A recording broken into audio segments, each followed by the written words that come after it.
Hello, everybody. I'm Rita Saikali, and today we are exploring together rather social media impact on teen mental health.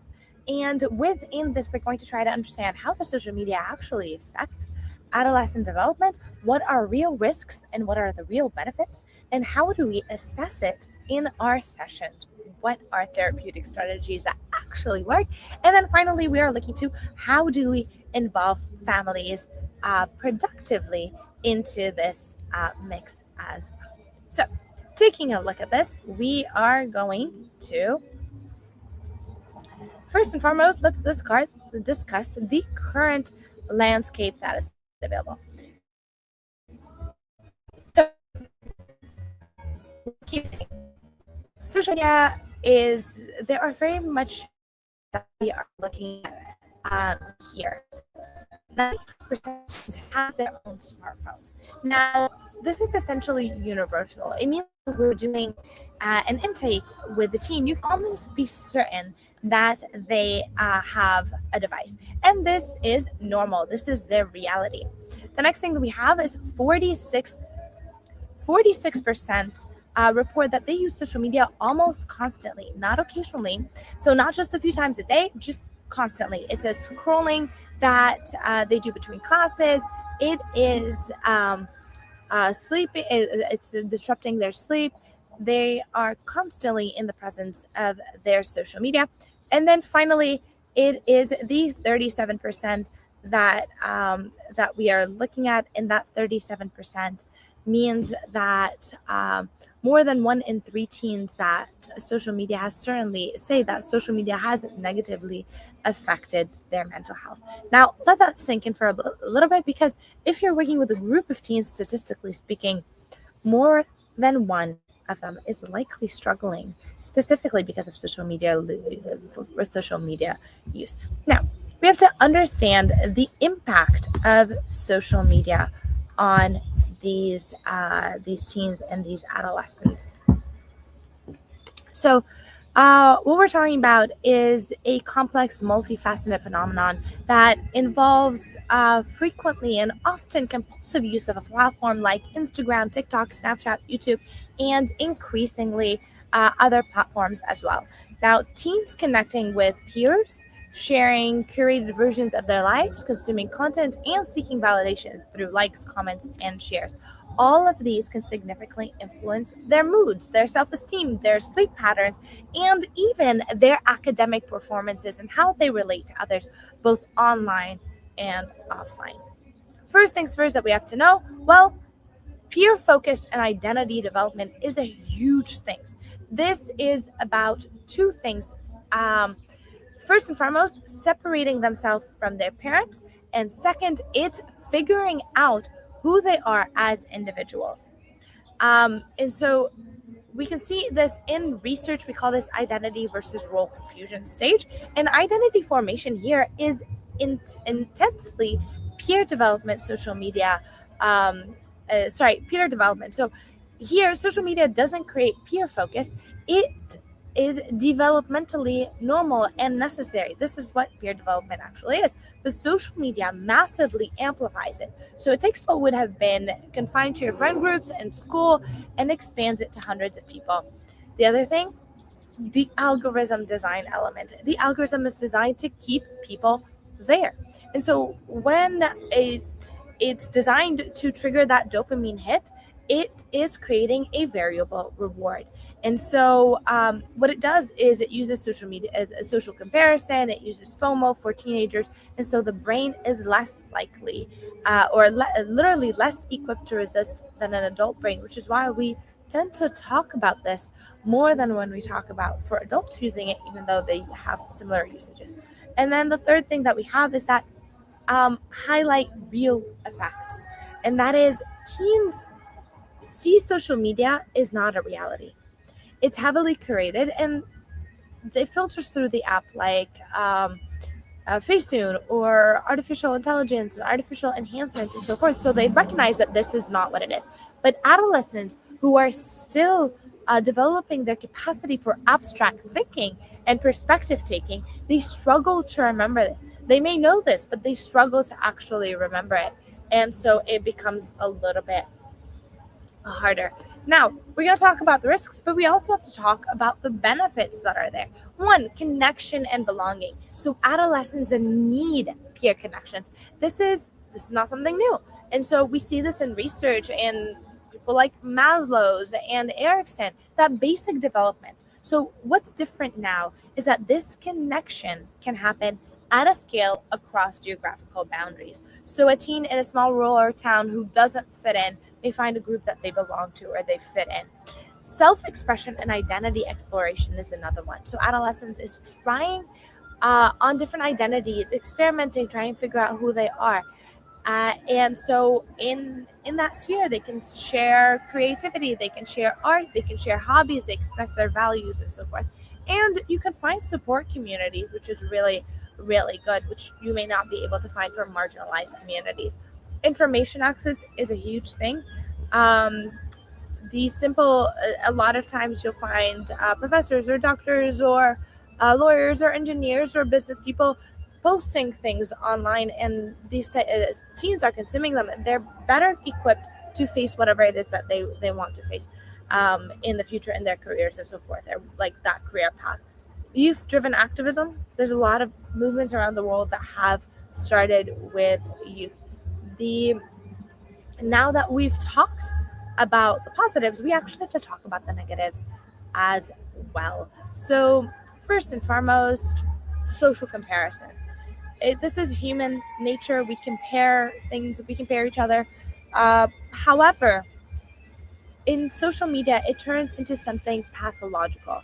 They're not just comparing themselves to one or two kids in their immediate friend groups. They're actually comparing themselves to a curated version of hundreds of people.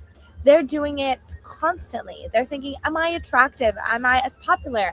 Am I as accomplished? So that's one of the things. The next one is FOMO, fear of missing out, and that is a real anxiety trigger. Seeing peers having fun without them, stories, Instagram, whatever, they feel that they are not part of it. Sleep disruption is a major mechanism for worsening mental health, and so within social media, it's obviously suppressing melatonin production, and they're keeping their brain stimulated, so the brain never actually gets the health it needs. So that increases anxiety and depression and so forth. The next thing is passive scrolling versus active scrolling, and mindless scrolling through feeds, watching videos, content actually worsens depression more than active use like content creation or like connecting with someone through messaging as well. So those are active versus passive. Validation, so seeking validation behavior, and so they become more compulsive. They post something and now they want to see how many likes they got, when was it viewed, who viewed it, things like that. Did it get what they want? Do they get that high from it as well?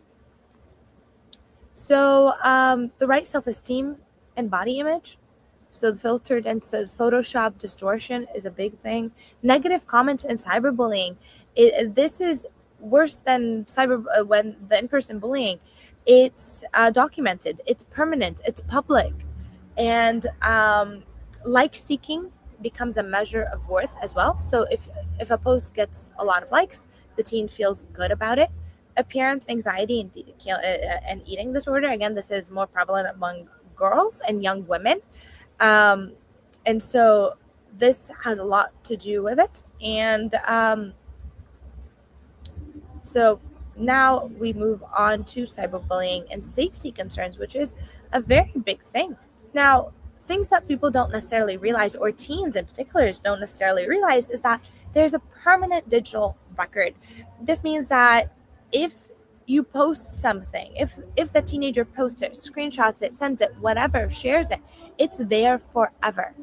They might delete it, but someone may have already screenshotted it, or it may be archived in the website archives. It could resurface in 5-10 years when they're applying for jobs or colleges or they're dating, and they don't actually understand that. Cyberbullying, again, we mentioned it earlier, but this is 24/7. with the end of school, like in person. Let's say a teen is getting bullied at school, it ends with the school day. But here it's 24/7. Grooming and exploitation is a big thing. The predators are looking for lonely, isolated teens also. Sextortion is increasingly common. So a teen usually is pressured or coerced by someone they thought was a peer, and they send intimate images, and they get there's an extortion happening. Privacy erosion as well. The platform collects a massive amount of data, and it stores it. It figures out what you like and what you don't like, and how they can sell you things. And the whole concept is for them to make more money off of that team. Okay. What's next is what to observe and ask about. Excessive phone checking almost compulsively. So if you're in a session and the teen is constantly checking their phone, that should signal something to you. Neglecting schoolwork, so grades are dropping, teachers reports that the teen is distracted, is something within. This is something we should check for. Social withdrawal offline. So maybe online they're very social, they're commenting, they're seeing, they're whatever, but in person they are not doing that. Sleep disruption. They're up late scrolling, they're exhausted throughout the day.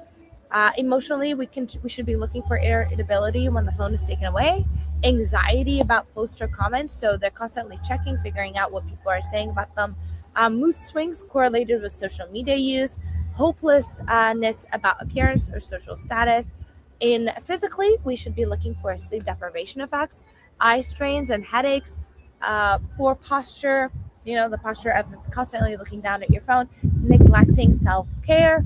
They're not showering regularly and not changing clothes, not eating properly because they're absorbed in their devices. That should tell us something. Now, that being said, we have to look for things to assess and ask some questions, maybe about duration and time.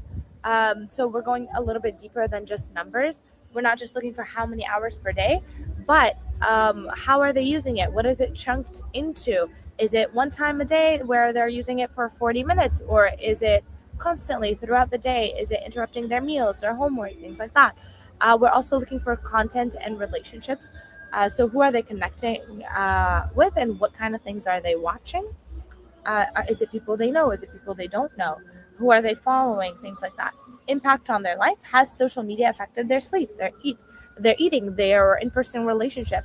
Quality of experience. So have they experienced something negative like social media comparison, or are they doing something else? So, for example, they may be getting cyberbullied, and that is a negative experience. We're also looking for safety and risk assessment. We're asking, have they ever been cyberbullied? Again, self-regulations, can they put down the phone, and so forth. Now, what are some therapeutic approaches that we can use? We can use cognitive behavioral therapy. That's one of the first things, because it often requires cognitive disorders. And so, for example, a teen might be thinking, if I don't get enough likes, I'm not worth anything. We can use mindfulness and self-comparison. So mindfulness helps them notice the urge to compare themselves to others without automatically acting on it. Family system. This is very important because you can't treat that teen in isolation. The family system has to be involved. So if a parent is constantly on their phone, then the teen learns that behavior. They mirror that behavior. So if the parents are using punishments and control around devices, the teen will hide their use. If parents don't understand what's happening on the platform, they can't help. So we create a family media agreement, not rules imposed on from top to down, but an agreement where the whole family develops together. So what are our values around technology? When do we use devices? When are we device free? And how can we handle conflict about it? These are all essential things. And then finally, dialectic behavioral therapy, which is useful when teens who are struggling with emotional dysregulation and impulsivity around social media. And so these are some of the skills. Now, Next, we have family and family involvement. So what you want to do is you want to model a healthy health use environment. You want to figure out a little bit more of co-viewing, ask questions, so you're not necessarily looking over them but actually engaging in conversation with them, creating phone-free family time, validating the teen's emotional or social needs, avoiding shaming or punishment. And then you also have questions that go with these things as well.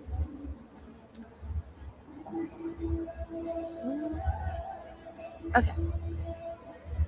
So, particular strategies, we can use an app timer and screen time limit. We can unfollow and mute accounts that trigger comparison or teach those teens trigger comparisons or negative feeling. Turn off notifications for non-essential apps, very important. Intentionally curate positive feeds, designate phone free times, engage in offline activities, and feed their identity and self-worth. And finally, there's a very cool rule called the 3-2-1 rule, where if that teen is thinking about posting something controversial, they wait 3 times, wait for their emotions to pass, 3 minutes, wait for their emotions to pass. If they are before commenting, they wait on something, wait 2 minutes before they hit send, and then before posting anything sensitive, find one long-term consequence as well. So our key takeaways here: social media isn't inherently bad. Impact is highly individual. Assess their relationship with social media like you would in coping mechanisms. So don't just assume if they're using it, it's bad. Address the underlying mental health issues directly, and stay culturally humble. And that is it for my case. Sorry, that was a wrong number. So that is it for my case. If you have any questions, please let me know. You can find me at The Word with Rita, and I will be with you in the next video. Bye for now.